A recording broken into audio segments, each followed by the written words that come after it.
Bonjour à tous. Aujourd'hui, je vais vous montrer une astuce pour éviter d'éclater les œufs lorsqu'on veut faire des œufs mollets ou à la coque, ou même des œufs durs, puisqu'il faut plonger les œufs une fois que l'eau est bouillante.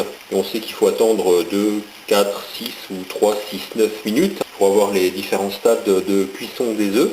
Et si on plonge directement un œuf dans l'eau bouillante, il se passe que l'air qui est emprisonné dans une chambre aérienne dans l'œuf va se dilater d'un coup sec et ça peut occasionner donc la fêlure de la coquille. Il y a une expansion de l'air dans la chambre aère de l'œuf. Il y a une chambre avec une petite partie où il y a une membrane là et où il y a de l'air à l'intérieur. Donc le fait d'exposer brutalement cet air à une différence de température va occasionner une augmentation de la pression à l'intérieur de l'œuf. Et c'est ce qui peut entraîner donc la fissure de la coquille. Donc ici, il suffit tout simplement de choisir un œuf. Donc on voit bien qu'il y a un pôle qui est plus arrondi et un pôle qui est plus pointu. Le pôle plus pointu est ici, le pôle le plus arrondi est ici. Donc la chambre à air se trouve à cet endroit-là. L'astuce, c'est tout simplement de prendre une petite aiguille et de viser au centre de la partie la plus arrondie. Voilà, comme ceci, et de perforer la coquille. Et là, on est dans la chambre à air. Donc ce qui fait qu'on va regarder, donc je vais baisser la flamme, et on va voir, une fois que je vais plonger l'œuf dans l'eau, on va voir les bulles qui vont s'échapper par ce petit orifice.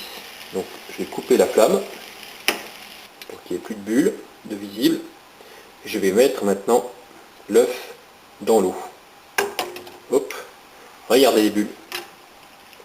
On voit bien les bulles. Malgré la chute, l'œuf ne s'est pas rompu. Vous avez vu? Puisqu'en fait, il y a forcément une compensation de la pression à l'intérieur de l'œuf dès que l'œuf est rentré dans l'eau. Je vais mettre le deuxième œuf également. Par contre, si je plonge le deuxième œuf directement dans l'eau bouillante, il y a un grand risque que je fasse éclater l'œuf. Il faut éviter ça. Donc pareil, donc on voit bien ici que la partie la plus pointue est ici.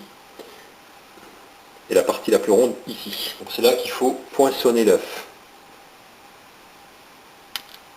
Voilà, c'est un petit trou, ce qui permet à l'air de s'échapper.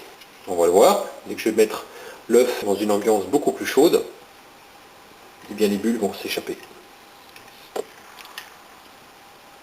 Voilà, c'est net. Et on n'a pas l'œuf qui se fend. Voilà, donc maintenant on peut reprendre la cuisson normalement.